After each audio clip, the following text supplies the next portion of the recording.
আসসালামু আলাইকুম। আমি মাছের জন্য একটি মশলা তৈরি করছি। এই মশলা তৈরি করার জন্য প্রথমে আমার কড়াইয়ে তেল দিয়ে তেলটা গরম হলে তার মধ্যে দিয়ে দেব পেঁয়াজ কুচি।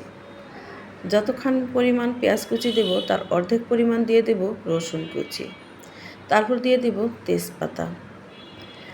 দিয়ে এটা লো টু মিডিয়াম হিটে এই মশলাটা আমার ভেজে নিতে হবে। এই মশলাটা যখন অর্ধেক ব্রাউন কালার হয়ে আসবে তখন এর মধ্যে দিয়ে দেব আস্ত জিরা।